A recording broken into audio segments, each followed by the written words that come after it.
भारत से मिली शर्मनाक हार के बाद अब पाकिस्तान के खिलाड़ी अपनी टीम को ही कोस रहे हैं, अपनी टीम पर ही सवाल उठा रहे हैं और इस बेइज्जती को बिल्कुल भी झेल नहीं पा रहे। सलमान अली आगा की कप्तानी में पाकिस्तान टीम को बेहद शर्मनाक हार का सामना करना पड़ा और अब तो पाकिस्तान के पूर्व खिलाड़ी भी चुप नहीं रह पाए। टीम सिलेक्शन से लेकर कप्तानी से लेकर और रणनीतियों पर भी सवाल उठा दिया। एक एक करके आपको बताता हूं कि इस हार से कितनी ज़्यादा चुभन अब पाकिस्तान के पूर्व खिलाड़ियों को हो रही है। शोएब अख्तर कहते हैं कि अगर फ़हीम से ही गेंदबाजी करानी थी तो नई बॉल से करवाते, सैम की जगह उनको बुलाते तो शायद फ़ायदा मिलता। अबरार जो आपका मेन बॉलर है, उससे पहले पार्ट टाइम गेंदबाज सैम अयूब आ रहा है। आपकी बॉलिंग लाइन इस काबिल थी ही नहीं।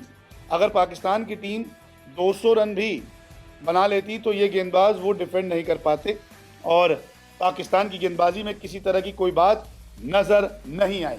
ये साफ साफ कह दिया शोएब अख्तर ने, क्योंकि पाकिस्तान की गेंदबाजी का एक वक्त पे रौला होता था कि ये 150-200 रन बड़े प्यार से बचाते थे, वो वनडे क्रिकेट में।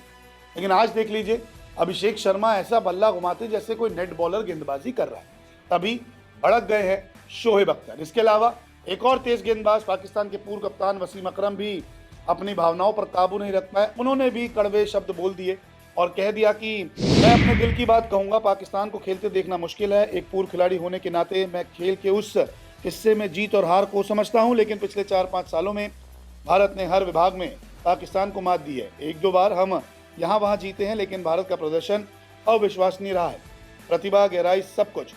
किसी भी गेम में 1-2 कैच छूट सकते हैं, ये ठीक है, लेकिन पहले 10 ओवर में 91 रन बनाने के बाद जब आप 200 रन तक नहीं पहुँच पाते तो कुछ कहने को नहीं रहता। 10 ओवर में 105 के करीब या 10 ओवर में 91 रन पाकिस्तान और अगर हिंदुस्तान को कंपेयर करेंगे तो दोनों कहीं ना कहीं बराबर पे थे। भारत ने आसानी से टारगेट चेस कर, लेकिन पाकिस्तान जो है वो कोलैप्स कर गई। शिवम दुबे आए, उन्होंने 2 विकेट लेके पूरा माहौल बिगाड़ दिया। तो इसी बात को वसीम अकरम कह रहे, जब आप इतनी मजबूत स्थिति में थे तो आप वहाँ तक आगे तक क्यों नहीं पहुँचे जहाँ तक आपको पहुँचना चाहिए था। इसके अलावा राशिद लतीफ़ पूर्व पाकिस्तानी कप्तान भी रह चुके, ये तो और ज़्यादा गुस्सा हो गए। उन्होंने कहा कि देखिए, पाकिस्तान इतनी अच्छी बल्लेबाजी कर रहा था, अचानक से स्थिति खराब कैसे हो गई। आपने आक्रामक होने की कोशिश भी नहीं की, उन्होंने हार मान ली। उन्होंने बीच के ओवर में आक्रमण करने की कोशिश क्यों नहीं की, मुझे नहीं पता। हर कोई यही कह रहा है, जब 91 रन बोर्ड पे लग गए हैं, आप बड़ी स्ट्रांग पोजीशन में हैं, तो फिर स्कोर बड़ा क्यों नहीं बना।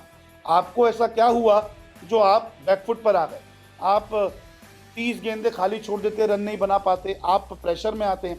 तो यहाँ पर राशिद लतीफ़ भी काफ़ी गुस्से में दिख रहे हैं। इसके अलावा मिसबाह-उल हक जो एक और कप्तान पाकिस्तान के रह चुके हैं, उन्होंने अभिषेक शर्मा की तारीफ की और अपनी गेंदबाजी की जमकर बुराइयां की। उन्होंने कहा कि इसमें कोई शक नहीं, जिस तरह से वो यानी अभिषेक शर्मा का परफॉर्मेंस रहा कमाल का है, उसका लेवल कमाल का है, कोई दबाव नहीं। वो ऐसे आराम से बल्लेबाजी कर रहा था जैसे नेट्स में बैटिंग कर रहा है। सबसे अहम बात यह है कि हमारे गेंदबाज नहीं भाप पाए कि उसे कहाँ गेंदबाजी करनी है। बिल्कुल अभिषेक शर्मा के लिए तो हथियार डाल चुके थे पाकिस्तान के सभी गेंदबाज, कहाँ गेंदबाजी करें किसी को नहीं पता था।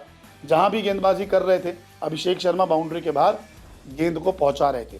तो सिर्फ पाकिस्तान के फैंस ही चोट खाकर नहीं बैठे हैं, बल्कि पूर्व खिलाड़ी को भी बुरा लगा है कि किस तरीके से पाकिस्तान हिंदुस्तान के सामने हथियार डालता हुआ नजर आया। ये हार जो है, ये सिर्फ हार नहीं, ये चुभने वाली हार है और अब इन सब की चुभन जो है वो बाहर भी आ रही है।